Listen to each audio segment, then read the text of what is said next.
I first read Unbroken 5 years ago, and immediately after I wanted to find out all I could about Louis Zamperini. I found his story unbelievable and so inspiring. I've since gone on to watch interviews with Zamperini and watch the movie about his life. I looked forward to the day I could share his story with my kids, but I thought that'd be quite a few years from now, until I found the book, Louis Zamperini, Redemption, by Janet and Geoff Benge of YWAM Publishing at YWAMpublishing.com. This is a review of that book. YWAM Publishing is a Christian publishing house that produces 2 lines of books, Heroes of History and Christian Heroes, among other items. We were first introduced to YWAM books through a review we did for my oldest child several years ago.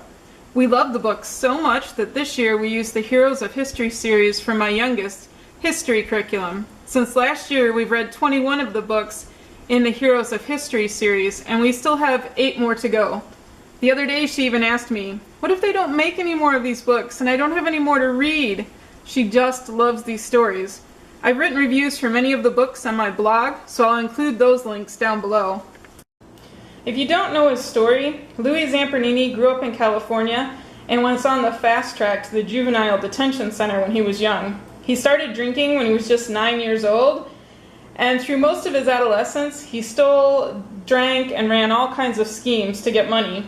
Lucky for him, the police were lenient with him, and his family never gave up on him. His older brother Pete was a bit of a track sensation, and he encouraged Louis to begin running. Eventually, Louis did, and he found, to his astonishment, that he was really good at running, better even than his brother Pete. Louis went on to run in the 1936 Olympics in Berlin, placing 8th. His finish was so exceptional that Hitler asked to meet him. He also got in trouble in Berlin when he tried to steal a Nazi flag. Louis turned his life around through running, and he planned to compete in the 1940 Olympics. However, they were canceled due to the war in Europe. In 1941, he was drafted, and in May of 1943, his plane crashed over the ocean, and only he and 2 other men survived. One of the men survived 30-some days on the raft before succumbing, but Louis and his friend Phil survived for 46 days. Unfortunately, the enemy was in the territory where they landed, and Louis and Phil were soon prisoners of war. Louis and Phil were Japanese prisoners of war, and the Bird, one of the notoriously brutal prison guards, took special interest in Louis and tortured him every chance he got. At one point, some of the prisoners, including Louis, had to lick excrement off the guards' shoes. When Louis returned home, he was given a hero's welcome, but he was suffering from post-traumatic stress, which wasn't recognized then. He began to drink heavily to self-medicate. He did meet and marry a young woman, but their marriage was in jeopardy almost from the beginning. Every night Louis had nightmares, and once he woke up to find himself strangling his wife. He'd been dreaming about the Bird and strangling him in his dream, not realizing he was doing the same to his wife in real life. I love that the book Louis Zamperini, Redemption comes from YWAM Publishing because religion is so essential to Louis' story. Though he grew up in a religious household, he wasn't particularly religious himself, and he didn't even pray during his time on the raft. His wife was tired of his alcoholism and had threatened to divorce him.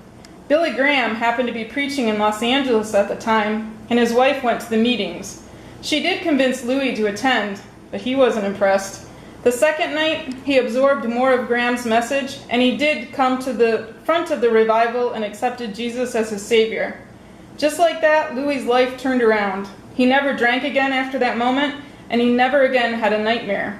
The rest of his life was spent trying to help other troubled youth and forgiving his Japanese captors.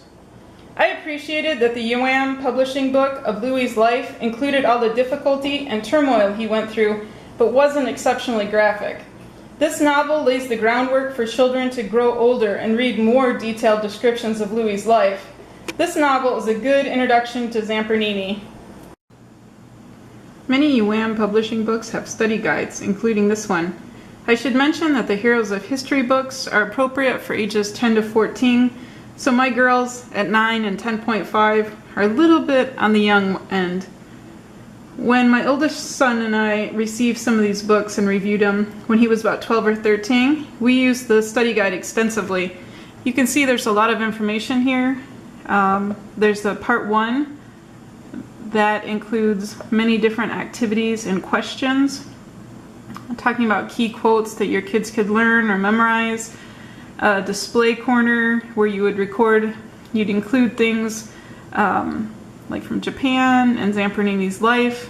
There's chapter questions, which I did use with my daughters. And then there's also student exploration and social studies.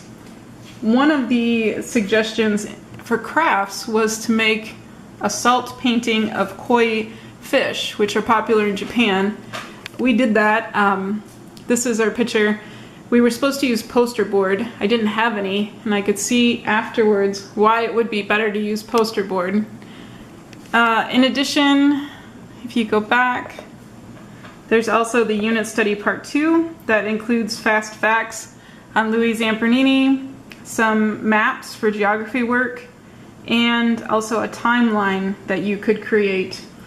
I love these study guides because they're very useful, especially for older children, and they accompany a variety of learning styles. So reading or writing or crafts, whatever your child enjoys most. They also have a homeschool overview, so just discussing how parents could use these books in your study. There's also, if I can find it here, it also breaks down all the books if you want to study by time periods or social study topics or character qualities. So I really appreciate that too. That's how we decided the order in which to read my youngest her history books.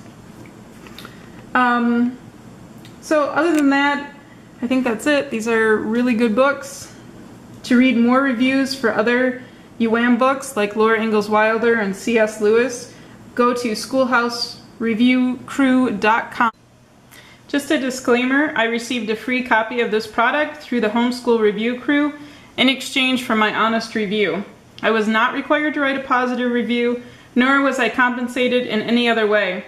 All opinions I've expressed are my own or those of my family. I'm disclosing this in accordance with the FTC regulations.